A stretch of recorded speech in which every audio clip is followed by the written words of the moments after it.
आदरणीय माननीय मुकुल यादव।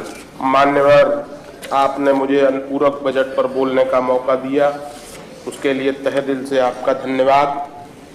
सर्वप्रथम हम इस बजट पर कहेंगे कि जो गायों के लिए सरकार प्रतिबद्ध है। मैं जनपद इटावा का निवासी हूं और जनपद मैनपुरी हमारी कर्मस्थली है, चाहे व्यवसायिक हो या राजनीतिक हो। मुझे देखकर बड़ा दुख होता है। मान्यवर, 50 बीघा जमीन में एक बाड़ा बनाया गया है, जिसको 7-7 फीट ऊंची मिट्टी के ढेर से बना दिया गया है और जिसमें लगभग 500 से 1000 गाय बंद कर दी गई। विगत 2 वर्षों से उसमें गाय बंद है, न उनके लिए कोई चारे की व्यवस्था है, न कोई जल की व्यवस्था है। केवल जो ईश्वरीय व्यवस्था से जल संरक्षण उसमें हो जाता है, उसी से गाय कितनी जीवित हैं, कितनी नहीं है, कोई पता नहीं है। सरकार ने क्या प्रावधान बनाया, क्या व्यवस्था है इस गायों के लिए, समझ में नहीं आता है। दूसरा कि जो क्षेत्रों में, गांव में ग्राम प्रधान हैं, उनसे कहा गया है कि आपको अपने अपने गांव में बाड़ा बनाना होगा। ग्राम प्रधानों पर दबाव हुआ तो उन्होंने बाड़ा बना दिया। मान्यवर, बजट उनको विकास के लिए दिया गया है, परंतु वहां के बीडीओ और मुख्य विकास अधिकारियों का दबाव है कि आपको पहले इसके लिए गौशाला के लिए व्यवस्था करनी पड़ेगी। मान्यवर, आप बताइए कि आज के समय में जब भूसा 1300 रुपया कुंटल है और उस समय एक गाय के लिए 30 रुपए का बजट ग्राम समाज में तैयार किया जा रहा है और उसी में जो 4 व्यक्ति काम करेंगे उनको भी मनरेगा से रुपया दिया जाएगा। जैसा अंबेडकर जी बता चुके हैं पहले भी, आप बताइए फिर ग्राम का विकास कहां से संभव हो सकता है। तीसरी बात मैं ये कहूंगा, जो कानून व्यवस्था के लिए बड़ी बड़ी बातें सरकार कर रही है, दुर्भाग्य है।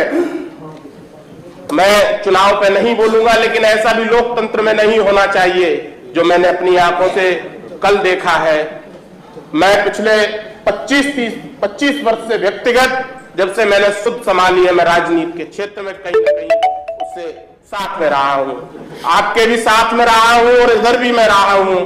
दोनों पक्ष में मैं बड़ा मजबूती के साथ रहा हूं और मेरा परिवार जब भी जहां रहता है पूरे तन और मन और धन से, पूरे वियोग से साथ रहते हैं। दुर्भाग्य है, देश आजाद हुआ उस दिन से जो प्रधान, उस गांव का प्रधान है, उसके पिता 3 बार प्रधान रहे, उसकी मां 3 बार प्रधान रही, वो खुद 3 बार प्रधान रहा।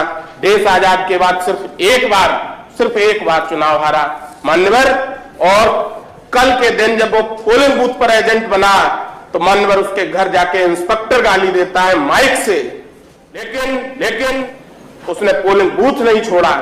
उसके 1 घंटे बाद सीओ जाते हैं, फिर उप जिलाधिकारी जिन्हें जिले का दूसरा मालिक कहा जाता है, वो उसके घर जाते हैं और गाली देते हैं। और जब सर्च करते हैं, उसके बाद जब मैंने उनको फोन किया, पूछा कि आप किस लिए जांच करने गया मान्यवर, तो मैंने कहा किस चीज की जांच करने गए? बोले ये मुझे भी पता नहीं।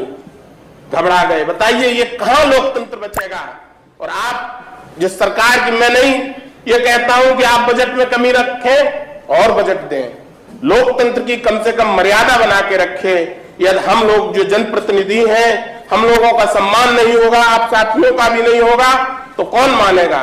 आज की स्थिति सरकार के लोगों की है, हम लोग तो विपक्ष में है, चलिए कोई नहीं मानेगा तो हम आंदोलन करेंगे, लेकिन सत्ता पक्ष के लोग, जो साथी जिनकी उनके जिले के जिलाधिकारी नहीं बात मान रहे हैं, दुर्भाग्य है। इस सदन के लिए व्यक्ति अपने मन में ये लालायित होकर अपने घर से आता है, पूरे जीवन संघर्ष करता है कि हम उस कुर्सी पर जाकर जहां बैठेंगे, उसके बाद देश में और प्रदेश में हमारी बात सुनी जाएगी। और मान्यवर, उस जनप्रतिनिधि की अपनी कोई एक इंस्पेक्टर भी यदि किसी की बात नहीं सुनेगा सत्ता पक्ष के की, आप बताइए क्या इसका महत्व रहेगा? इसलिए हम आपके माध्यम से ये कहना चाहते हैं, कम से कम हम लोगों की अपने पद की गरिमा होनी चाहिए।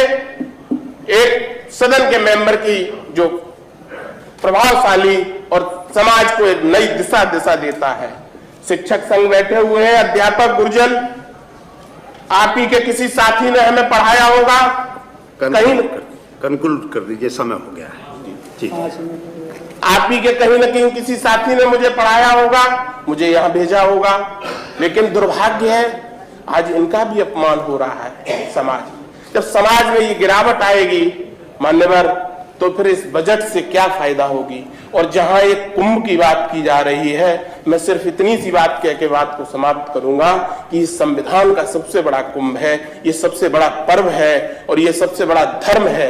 इसकी यदि अवहेलना आपके द्वारा या हमारे द्वारा की जाएगी मान्यवर, तो फिर किसी लायक ये देश नहीं रहेगा। बहुत बहुत धन्यवाद। धन्यवाद माननीय मुकुल जी।